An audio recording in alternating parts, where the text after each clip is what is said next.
Irmãos,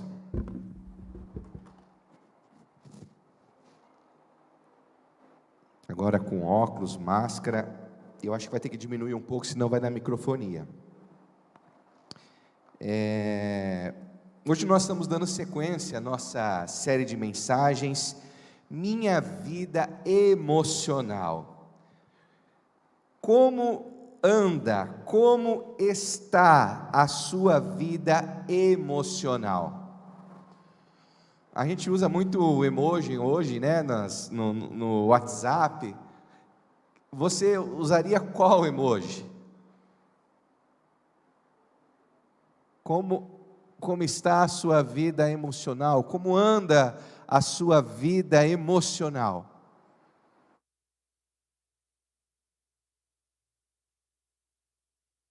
Estão melhorando aí, pronto, é assim. Como que anda a sua vida emocional? De que maneira você iria definir a sua vida emocional?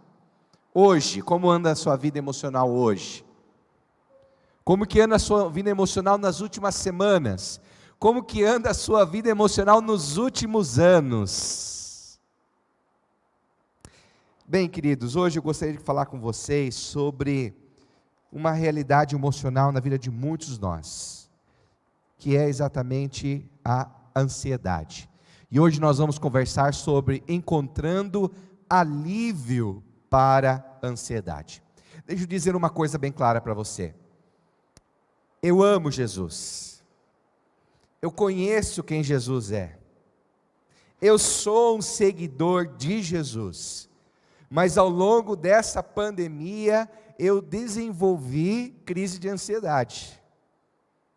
Em alguns momentos, aquela ansiedade que gera mal-estar, que faz você sentir falta de ar, que faz você suar bastante, às vezes do nada, dentro de casa, uma ansiedade que faz brotar no coração um sentimento de pânico, de medo, que você nem sabe como definir isso.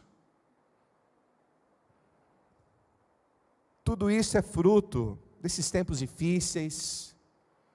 Crises de ansiedade pode ter como origem o contexto familiar do qual nós crescemos, pressão, preocupações, inquietações, lutas que nós enfrentamos e que não conseguimos resolver. Tudo isso pode gerar em nós essa crise de ansiedade que tira o ar, que tira o sono, que deixa o coração inquieto. Eu aprendi a experimentar isso, infelizmente, durante essa pandemia. E eu posso dizer para você de todo o meu coração, eu amo Jesus, eu conheço Jesus, eu confio em Jesus. Mas mesmo assim, experimentei, como a minha esposa também experimentou mais recentemente.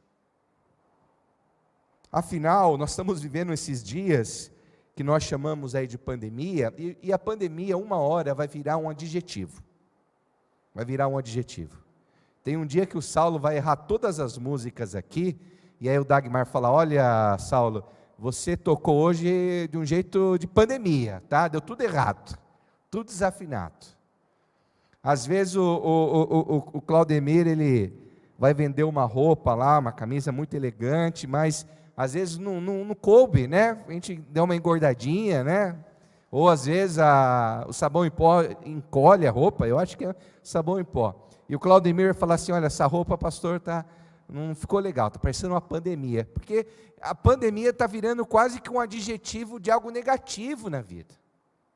Junta essa situação, principalmente que nós estamos vivendo de novo agora, com essa nova vertente, né, do vírus, que infelizmente nós estamos vendo situações, até alguns irmãos nessa semana que não puderam estar conosco no louvor, porque deram positivo para o Covid-19. Estou vendo aqui a nossa irmã Claudete, que depois de um tempo aí em recuperação do Covid-19 também está aqui conosco, e outras pessoas como nosso irmão Lucia, nosso irmão Urano, que estão lá em casa assistindo a gente pelo YouTube, que também estão se recuperando do Covid-19. Infelizmente estamos vivendo isso ainda. Aí junta isso com crise econômica. Algumas pessoas em nosso meio até hoje estão desempregadas. Junta isso também com as inúmeras divisões políticas. onde diariamente a gente recebe vídeos, reportagens, algumas reais, outras não, falando de movimentos políticos, do que vai acontecer no país. Junta tudo isso, o que nós experimentamos é preocupação. A gente sente que nós estamos fora do controle, e às vezes falta até esperança. Esperança que as coisas vão melhorar. Falta esperança que as coisas vão melhorar. Interessante que saiu uma reportagem sobre os transtornos da ansiedade durante a pandemia, lá nos Estados Unidos, e falou que antes da pandemia, preste bem atenção, antes da pandemia, era aproximadamente 8% da população que tinham sinais do transtorno de ansiedade. 8%. Durante a pandemia, quase 40% da população apresenta sinais de transtorno da ansiedade. Não só isso, saiu uma reportagem agora, recentemente, falando que depressão, ansiedade e estresse estão aparecendo nas pessoas pós-Covid-19. Então nós precisamos falar dessas situações, nós precisamos falar desses sentimentos, dessas emoções, mas nós precisamos falar centrados na palavra, centrado no Evangelho. E quando nós falamos de ansiedade, preste bem atenção, nós poderíamos diferenciar alguns aspectos ou algumas áreas da ansiedade. Alguns aspectos da ansiedade é fisiológica, tem a ver com a sua alimentação, tem a ver com a maneira que você cuida do seu corpo, tem a ver com as suas atividades físicas, ouviu, presbítero Wagner? Atividades físicas, o Wagner até entrou no karatê agora, por isso ninguém mexe com o presbítero Wagner. Mas o transtorno de ansiedade tem muitas vezes a ver com o seu sistema de dieta, sua alimentação, sua rotina, tem a ver com o fisiológico. Em alguns casos, a ansiedade, ela tem a ver com o seu emocional. O seu emocional pode estar doente, tudo bem? Assim como o seu pulmão pode ficar doente, assim como o seu estômago pode ficar doente, suas emoções, o seu cérebro que produz substâncias que geram esses sentimentos dentro de você, pode também adoecer. E nesse caso, emocionalmente, você deve procurar cuidado médico, talvez um terapeuta, uma prescrição médica, um médico especialista dentro dessa área. O que eu queria conversar com os irmãos é a ansiedade no aspecto espiritual, porque não cabe o pastor falar sobre ansiedade no aspecto fisiológico, não cabe o pastor falar da ansiedade no aspecto emocional, mas a nossa função aqui é falar da ansiedade nesse aspecto espiritual. Então nós precisamos entender a ansiedade com essa visão holística. Talvez alguns de nós precisam mudar a sua dieta, precisa praticar esporte, precisa desligar mais o celular, desligar mais a televisão. Alguns precisam de médico, alguns precisam de prescrição médica, de aconselhamento, terapia. Mas hoje eu queria falar sobre a nossa ansiedade que atrapalha a nossa vida espiritual. Os irmãos e as irmãs estão comigo, sim? Afinal, cristão fica ansioso? E ansiedade é pecado? Ansiedade não é falta de fé? Ansiedade não é falta de confiar em Deus? Nós vamos tentar responder um pouquinho sobre isso hoje. Mas, independente da sua resposta, nós que enfrentamos, as pessoas que enfrentam ansiedade, o sentimento que ela tem é realmente que ela fracassou com Deus. Que ela não está tendo a fé que deveria ter, que não está confiando na maneira que deveria confiar. Eu fracassei com Deus, eu estou em pecado. Mas se eu dizer para você que a ansiedade não é pecado, o pecado está em você permitir que a ansiedade afaste você de Deus. O pecado está em você permitir que a sua vida seja liderada pela ansiedade. O pecado está em você permitir que a ansiedade more no seu coração, na sua mente. Mas muitas vezes a ansiedade pode gerar em nós, sabe o quê? Iniciativa. Pode gerar em nós confiança em Deus, pode gerar em nós dependência de Deus, pode gerar em nós uma vida mais constante de oração. Vou dar um exemplo. Raiva é pecado? Raiva é pecado? Raiva não é pecado, pois o próprio Jesus teve raiva, e a raiva pode produzir em nós determinação, pode produzir em nós perseverança, pode produzir em nós firmeza, compromisso, responsabilidade. O problema é quando nós falamos com raiva para machucar as pessoas, é quando nós agredimos, quando nós somos pessoas violentas, seja através da palavra, seja através das ações. Talvez para confortar você nessa noite, se eu disser para você que o próprio Jesus, ele foi tomado por uma imensa de ansiedade. Se eu falar para você que Jesus teve uma crise de ansiedade sem igual. E é sobre isso que eu queria conversar com vocês nessa noite. Nós vamos aprender com Jesus a como encontrar alívio da ansiedade. Abra a sua Bíblia comigo então, meus queridos, no Evangelho de Jesus segundo Marcos. Evangelho de Jesus segundo Marcos, nós vamos ler o capítulo número 14.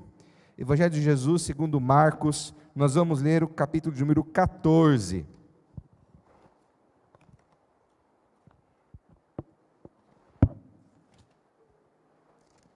A partir do verso número 33. 14, a partir do verso número 33. Na verdade, a partir do verso número 32.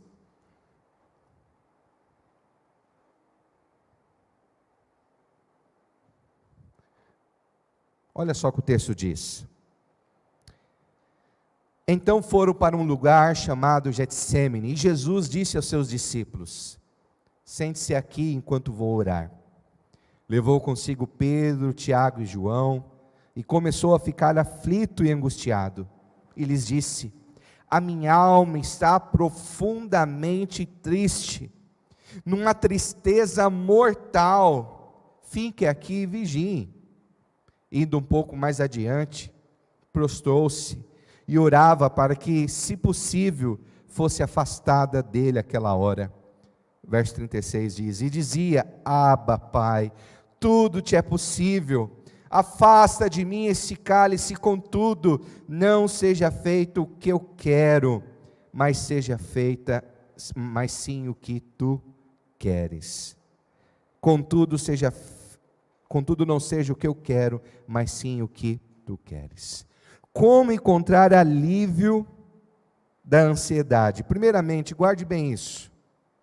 Fale com seus amigos. Fale com seus amigos. Fale com seus irmãos e irmãs em Cristo. Fale com seus companheiros de jornada. É muito interessante esse texto porque Jesus estava se preparando para a jornada da prisão. Seria condenado de maneira injusta, seria torturado, seria morto da pior maneira que existia naquela época. O único que não pecou, o único que não desobedeceu a Deus seria morto, e ele assumiria as consequências dos nossos pecados. A palavra de Deus diz que Cristo se fez pecado. Ele se fez pecado. Você consegue imaginar que injustiça? O único que não pecou, o único que não desobedeceu a Deus, o único que viveu conforme a vontade do Senhor, ele se fez pecado lá na cruz, enfrentou a humilhação, e naquele momento que ele se fez pecado, ele lidou talvez com a consequência mais terrível que alguém poderia experimentar, que era se afastar de Deus. E diz o texto que Deus se afastou dele, e Cristo gritou: Pai, Pai, por que me desamparaste? Jesus, prevendo todo esse cenário, está ele lá no jardim de Getsêmani, tendo uma crise de ansiedade, tendo uma crise de pânico, médico, o evangelista Lucas, vai detalhar que Jesus teve uma angústia, uma tristeza tão grande, que ele foi capaz de suar até sangue. E sabe o que ele buscou nessa hora de angústia? Ele buscou o grupo familiar dele. Ele buscou os seus amigos, ele buscou o seu pequeno grupo. Ele buscou Pedro, Tiago e João, dizendo: olha, eu não quero sofrer sozinho. Sabe o que Jesus estava dizendo para aqueles discípulos? Talvez eles não estavam entendendo, mas Jesus estava dizendo: olha, eu preciso de vocês nesse momento. Eu quero vocês comigo. O meu coração está tomado de muito medo, pânico, ansiedade. Eu quero vocês comigo. É interessante, né, meus queridos, porque alguns vão dizer que na Bíblia chamada A Mensagem, que é uma Bíblia numa linguagem contemporânea, o texto diz que Jesus, ele mergulhou em um buraco de agonia. Nessa hora de dor, sabe o que Jesus fez? Ele foi transparente com seus amigos.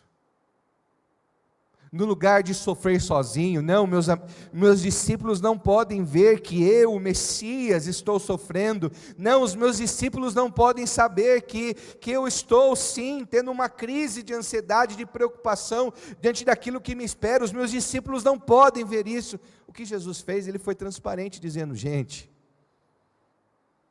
meu coração está triste.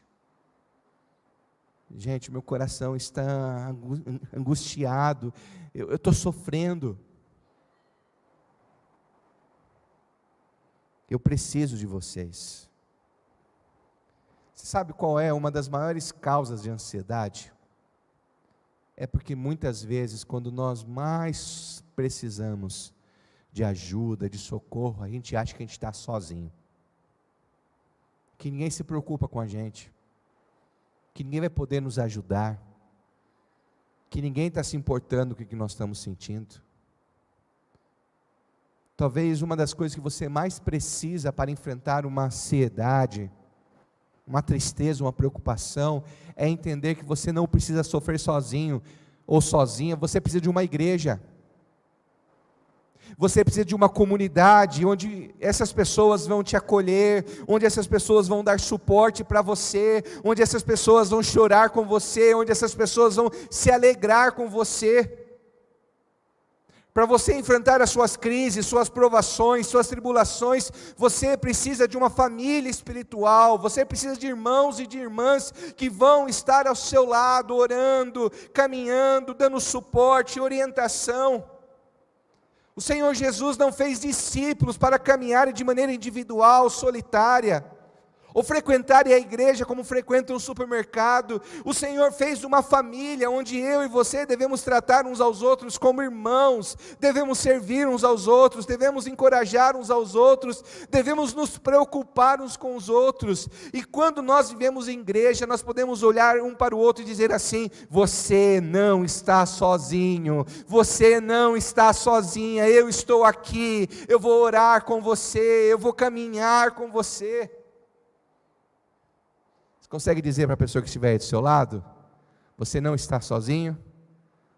Você não está... Roseli, Milton, fala para a Roseli aí. Roseli, você não está sozinha. Alguém ficou aí, Dolores aí não ficou sozinha. Claudemira, Ana, não ficaram sozinhos. O Alex, Jairo, você não está sozinho, tá bom? Você não está sozinho. É por isso que o Senhor, Ele nos colocou numa igreja, por isso que o Senhor nos colocou numa comunidade, porque dentro de uma igreja ninguém está sozinho. Preste bem atenção.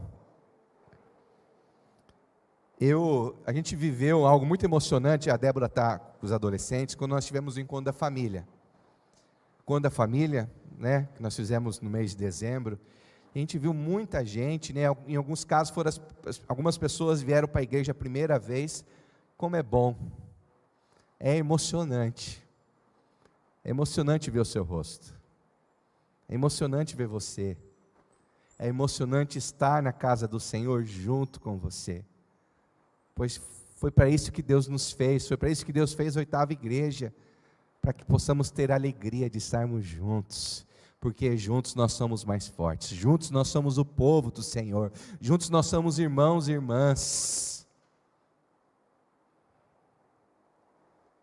Talvez o que você está precisando é de uma pessoa que não ore por você, mas ore com você, porque são coisas diferentes, tudo bem? Às vezes você passa uma informação, um problema, uma dificuldade, a pessoa diz, eu vou orar por você, e às vezes você nem sabe se a pessoa orou mesmo ou não orou, mas outra coisa é quando você abre o seu coração, compartilha a sua dificuldade, e a pessoa diz, eu vou orar com você, eu vou orar com você, eu vou estar com você. Com quem você precisa dizer isso, talvez essa semana? Olha, eu vou orar com você. Eu vou estar com você. Talvez você está precisando dizer isso para alguém. Porque há poder nisso. O próprio Jesus diz que quando tiverem dois ou três reunidos em meu nome, ali eu estarei. Há poder no com. Quando nós estamos em comunhão, quando nós estamos em igreja, quando nós estamos juntos, há um poder que não se iguala quando nós estamos sozinhos. Quando nós estamos como igreja, povo do Senhor, existe um poder especial que não se iguala quando nós estamos sozinhos dentro de casa, porque há poder no estar com o Senhor, estar com uns aos outros. Ali o Senhor habita, ali o Senhor está presente. Bem, deixa eu contar 2 experiências dessa igreja aqui, desse estar com. Alguns irmãos conhecem o nosso irmão Marijan, né? Quem conhece o nosso irmão Marijan? Marijan, ele é viúvo da nossa querida irmã Dona Donina. Seu Marijan, ele é um esloveno. Seu Marijan, ele e a Dona Donina não tiveram filhos, eles têm apenas sobrinhos. Seu Marijan não tem família da parte dele aqui em Sorocaba, a Dona Donina tem, mas ela já é falecida. E o nosso irmão, seu Marijan e Dona Donina, eles também não têm família aqui na 8ª igreja, ninguém aqui é família deles. E o seu Marijan, com seus 87 anos, ele tem um grave problema na vista, e ele não pode dirigir. E ele mora lá na Zona Norte, mora lá no Parque das Águas.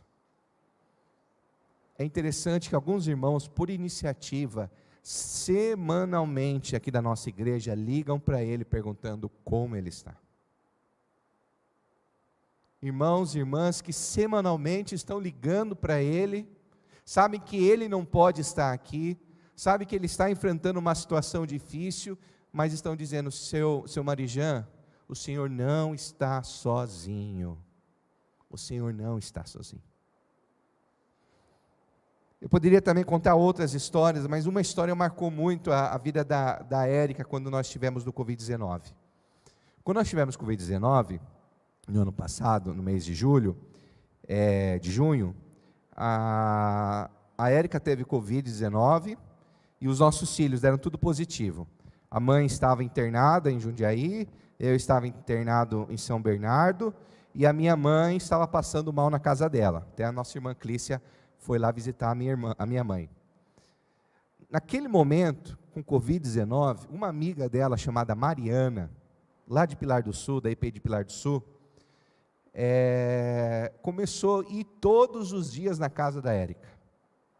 Mesmo sabendo que a Érica estava com Covid, e mesmo sabendo que os nossos filhos estavam com Covid.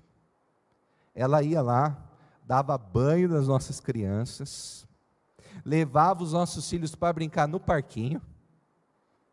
Teve uma cena, né, que na hora de comer, um dia lá compraram pizza, aí, para não ficar tão junto assim na pizza, aí pegou a tampa da pizza e dividiu assim pela metade. Pelo menos a gente está tentando dividir, manter a distância. A Mariana não acredita no Covid? Claro que ela acredita. Ela sabe do perigo? Ela sabe do risco? Ela sabe. Mas mesmo assim ela se arriscou. para estar com a Érica no período que a Érica mais precisou. É gente assim que nós precisamos ser um para o outro. Não é orar por você, mas é orar com você. Eu não estou dizendo para a gente sair visitando as turmas que estão com Covid-19, tá bom? Não é isso que eu estou dizendo. Mas eu estou dizendo que nós temos que caminhar junto. Assim como o próprio Jesus nunca caminhou sozinho. Tudo bem? Os irmãos estão comigo, sim? Segunda maneira que nós devemos, lição que o texto vai nos ensinar para que possamos ter alívio sobre a ansiedade, nós precisamos aprender a falar com o Pai. Olha só o que diz o verso 35 e 36. Indo um pouco mais adiante, prostou-se e orava para que, se possível, fosse afastado dele aquela hora, e dizia: Abba, Pai, tudo te é possível, afasta de mim este cálice, contudo não seja feito o que eu quero, mas sim o que tu queres. Jesus, na hora do sofrimento, trouxe os amigos.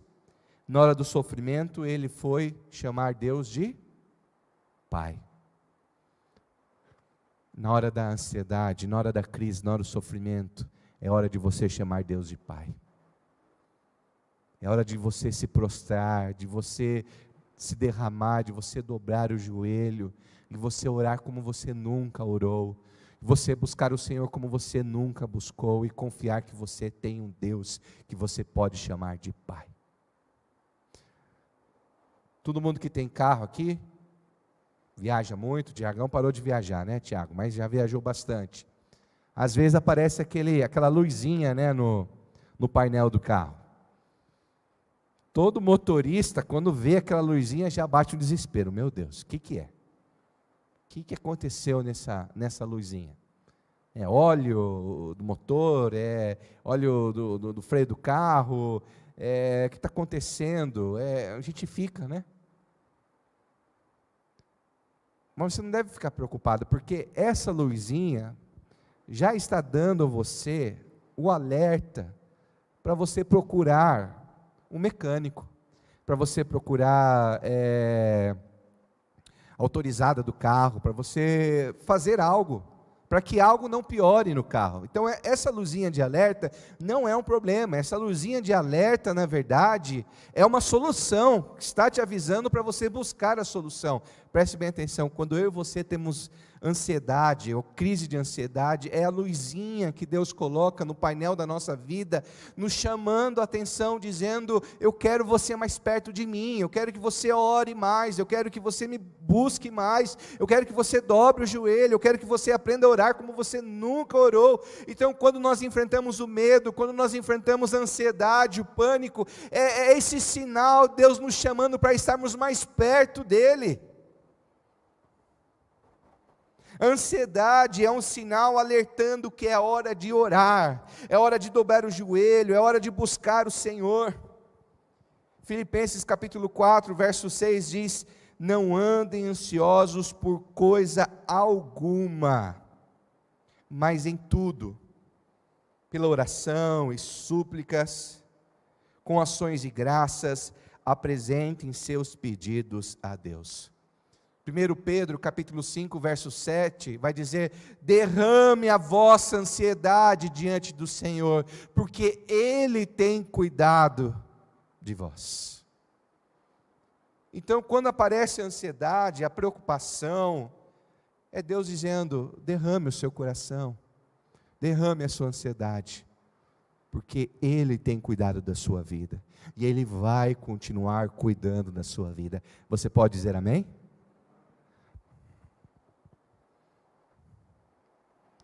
Preste bem atenção, se existe um problema grande o suficiente para tirar o seu sono, se existe um problema grande o suficiente para preocupar o seu coração, então existe um motivo grande o suficiente para você orar mais. Eu vou falar de novo, se existe um problema grande o suficiente para atrapalhar o seu sono, se existe um problema grande o suficiente para deixar você uma pessoa mais preocupada, existe um motivo grande o suficiente para você amadurecer ainda mais, para você orar ainda mais, para você buscar ainda mais o Senhor. Está preocupado com o seu casamento? Ore. Está preocupado com o país, situação política? Ore. Está preocupado com a situação do desemprego, os recursos? Ore ao Deus que é dono de todas as coisas, o Deus que nos sustenta em todas as coisas. Está preocupado com o seu filho na escola, o seu filho na adolescência? Ore. Está preocupado com a sua igreja, está preocupado com a sua família? Ore, ore, porque aquilo que está em seu coração, quando você ora, está no coração de Deus. Aquilo que pesa no seu coração, quando você ora, está pesando no coração de Deus. Quando você ora, aquilo que está no seu coração, está no coração do Senhor, que te ama e que pode fazer todas as coisas.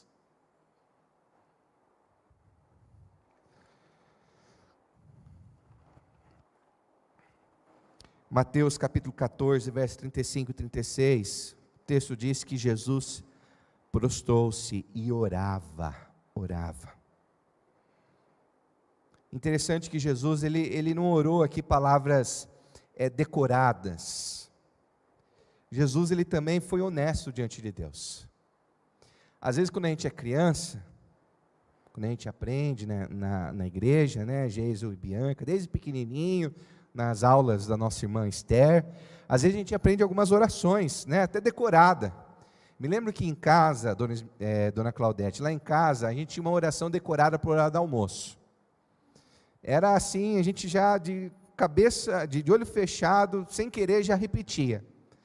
E aí teve uma vez que era uma escola dominical e pediram para o meu irmão orar na escola dominical, ele já era adolescente.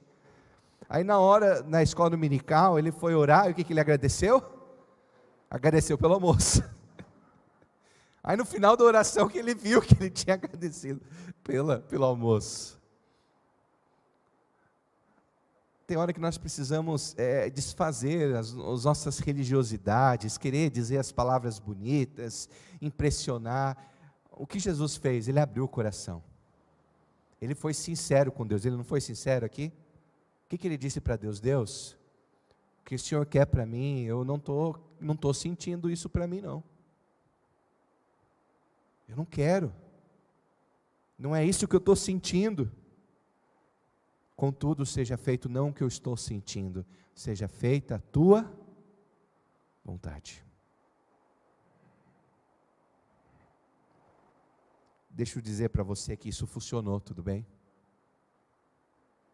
Funcionou porque depois dessa oração, Jesus se deparou com os soldados que vieram prendê-lo, e Jesus enfrentou, ele não fugiu, enfrentou a traição de Judas, enfrentou os soldados romanos, enfrentou a cruz, porque ele tinha falado com seus amigos, tinha falado com o Pai, então ele estava pronto para enfrentar o que tinha que enfrentar. Última lição que eu queria deixar para o seu coração, para você aliviar a sua ansiedade, fale também com os seus sentimentos. Fale com os seus sentimentos. Marcos capítulo 14, verso 36, Jesus disse, e dizia, Abba Pai, tudo te é possível, afasta de mim esse cálice, contudo não seja feito o que eu quero, mas sim o que tu queres. Quem aqui tem alguns sentimentos que às vezes são rebeldes? Alguns sentimentos, você fala, meu Deus, eu não acredito que eu estou sentindo isso. Sentimentos de raiva, tudo bem? Só eu fico com raiva aqui, irmãos? Tem alguém que fica com raiva aqui? Sim? Alguns mais, outros menos, né? Não vai apontar para o marido, para a esposa, agora não, tá? Agora não, né? Com raiva, já está apertando a mão já do companheiro. Não, calma.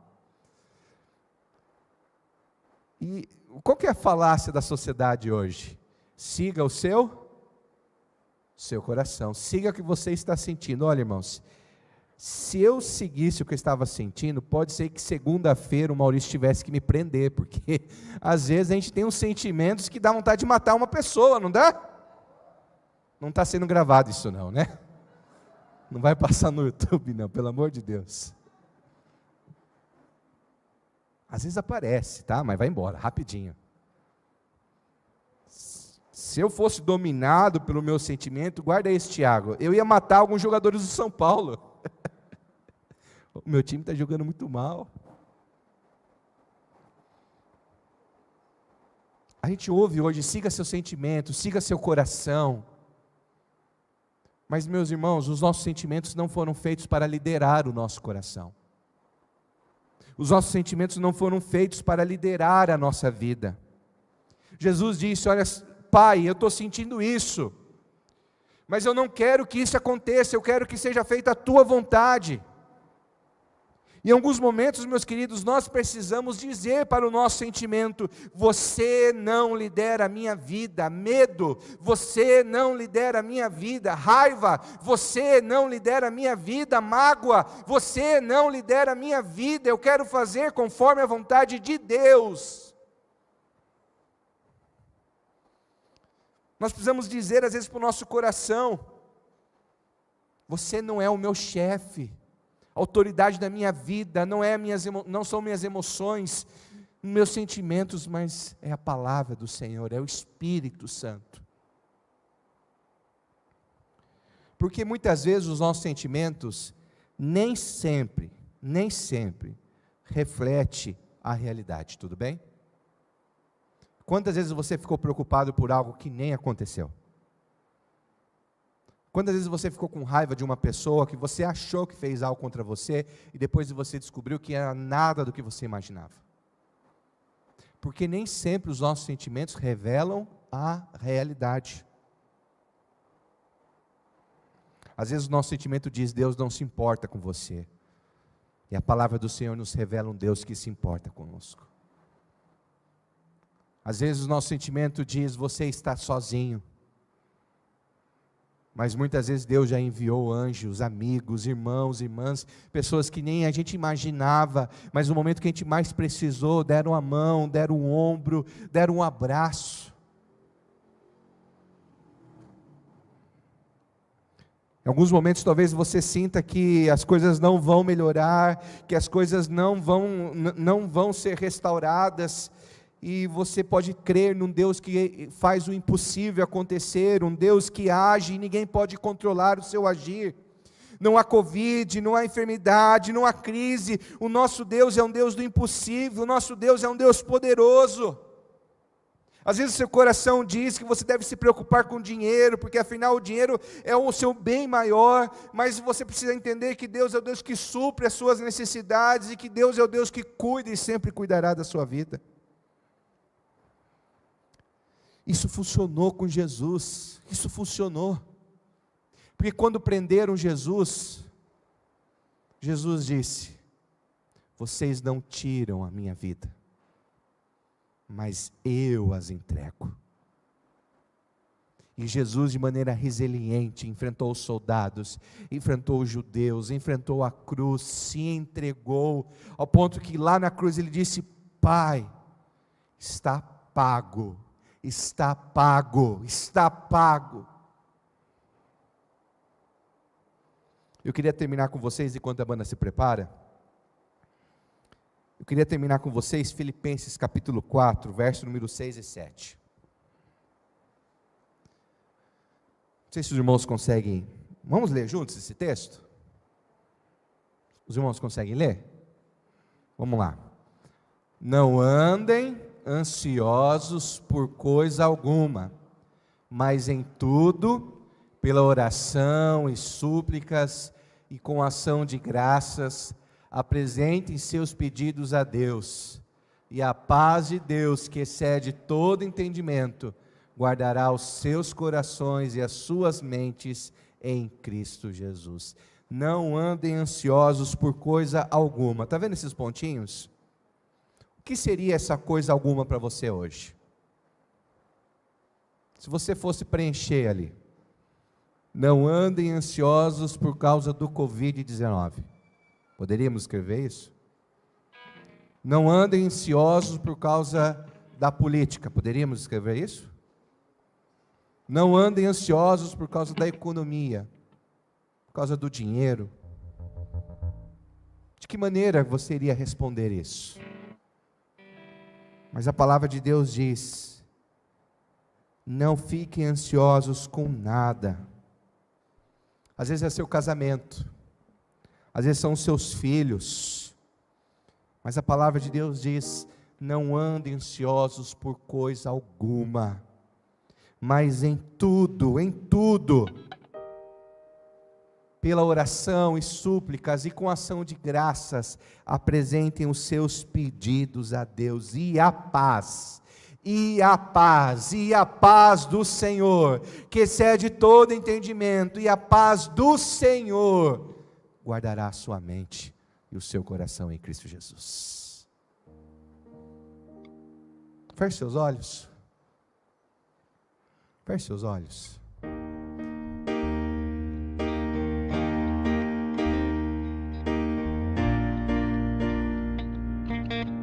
Qual é esse nada? Qual é essa situação que tem deixado o seu coração ansioso, ansiosa? Fala para o Senhor nesse momento. Você que está em casa também, em oração com a sua família, faça isso. Senhor, eu estou ansioso por causa disso. Covid, eleições, o futuro, os filhos, o casamento, o trabalho, o bairro, a saúde. Peça para que a paz do Senhor possa guardar o seu coração nessa noite. A paz que o mundo não pode dar, a paz que o mundo não entende, mas por ser uma paz que o mundo não pode dar, é uma paz também que o mundo não pode tirar de você, porque é uma paz do Senhor. Receba essa paz, deixe essa paz invadir seu coração, deixe essa paz invadir o seu ser.